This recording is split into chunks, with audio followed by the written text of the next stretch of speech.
Bismillahirrahmanirrahim. Assalamualaikum warahmatullahi wabarakatuh.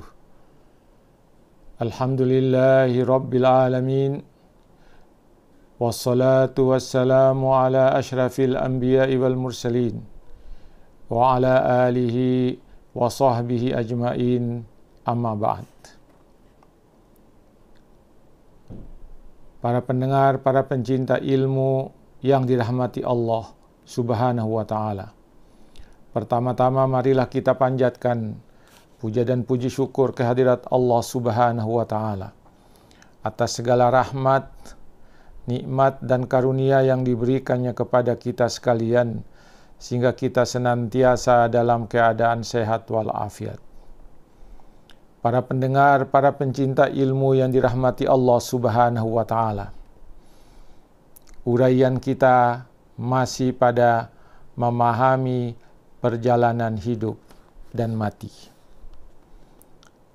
Sebagai sarapan pagi kita, sebagai santapan siang kita pada siang hari ini, hari Kamis, tanggal 20 Agustus 2020, saya masih menyampaikan tema-tema yang terkait dengan memahami perjalanan hidup dan mati. Tapi pada hari ini kita akan sampaikan tema dari manakah asal saya. Para pendengar, para pencinta ilmu yang dirahmati Allah Subhanahu wa ta'ala. Bumi yang maha luas ini disiapkan oleh Allah untuk kehidupan manusia. Semua yang ada di bumi ini, baik di dalam perut bumi, di permukaan bumi, maupun yang ada di angkasa, disiapkan oleh Allah untuk kemaslahatan manusia. Untuk memanfaatkan bumi dan segala isinya itu, Allah menciptakan manusia dengan segala kelengkapannya. Allah memberikan kepada manusia dua keadaan, yaitu kehidupan dan kematian. Setiap manusia harus menjalani dua keadaan itu, kehidupan dan kematian. Dua keadaan itu dijelaskan oleh Allah di dalam Quran, di dalam Al-Quran, surah Al-Baqarah, surah kedua ayat 28. Di mana Allah mengatakan, A'udzubillahi minasyaitonirrajim. Bismillahirrahmanirrahim. Kaifa takfuruna billahi wa kuntum amwata fa ahyaakum summa yumitukum summa yuhyikum summa ilaihi turja'un. Mengapa kamu kafir kepada Allah, kata Allah, padahal kamu tadinya mati, lalu Allah menghidupkan kamu, kemudian kamu dimatikan oleh Allah dan dihidupkannya kembali, kemudian kepadanya lah kamu dikembalikan.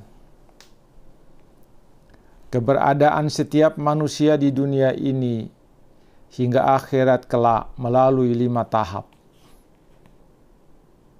Tahap yang pertama adalah tahap kematian pertama, yaitu tahap di mana manusia masih dalam bentuk benda yang lain, yaitu tanah, lalu menjadi air sperma yang terdapat dalam sulbi laki-laki. Lalu sperma itu bertemu dengan ovum dari pihak perempuan. Lalu Allah memproses pembentukannya sehingga berbentuk janin yang lengkap dan sempurna di dalam rahim ibu, sampai ditiupkannya roh oleh Allah ke dalam janin itu. Inilah yang disebut tahap kematian manusia yang pertama. Yang kedua, para pendengar, para penonton, para pencinta ilmu yang dirahmati Allah Subhanahu wa ta'ala. Tahap kehidupan yang pertama, yaitu tahap di mana janin di dalam rahim ibu sudah memiliki kehidupan yang ditandai dengan adanya roh yang ditiupkan masuk oleh Allah sebagian dari roh yang diciptakannya. Sejak masuknya roh itulah janin itu mulai menjalani kehidupan.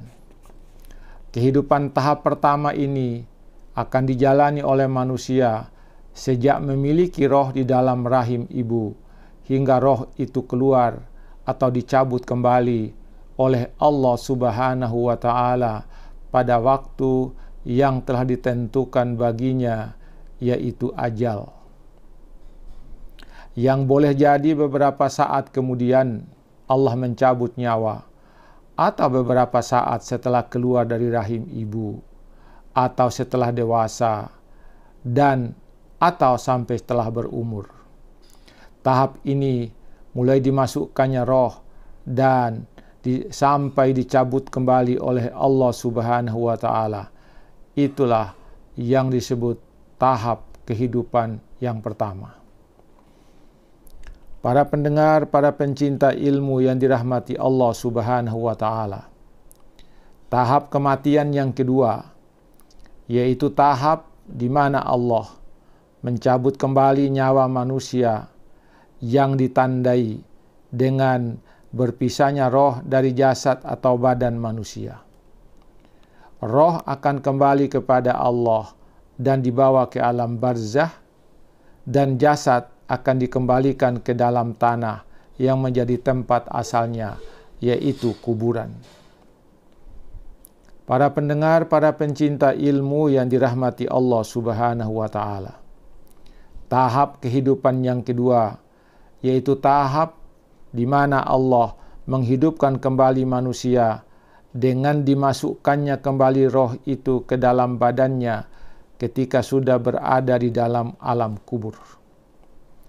Kehidupan yang kedua ini tidak akan berakhir dan tidak akan berujung sampai manusia itu akan mendapatkan pahala yang baik, yaitu kenikmatan surga, atau balasan yang paling buruk, yaitu siksaan api neraka.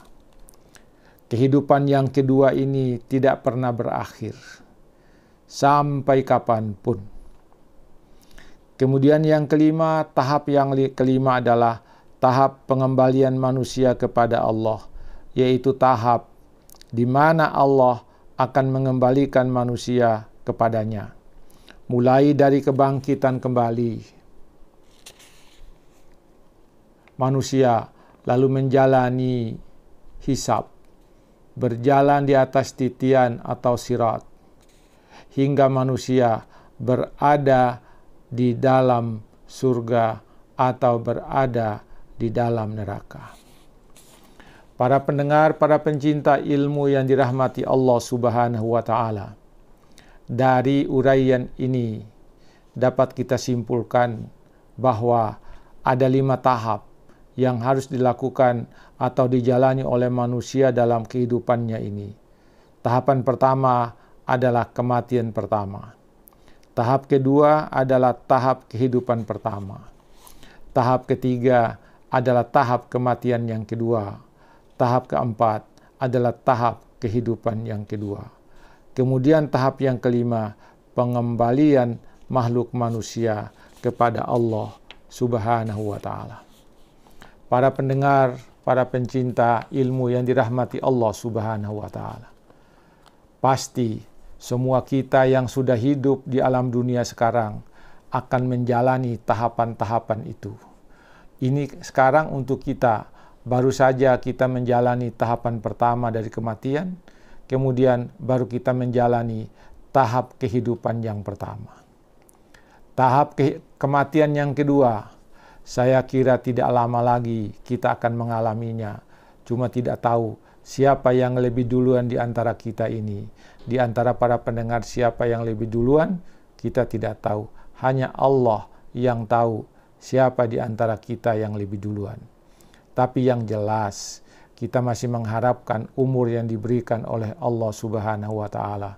Karena kita masih sedikit amal soleh kita, masih sedikit amal kita yang kita lakukan, dan belum banyak yang kita dapat manfaatkan umur kita dengan sebaik-baiknya.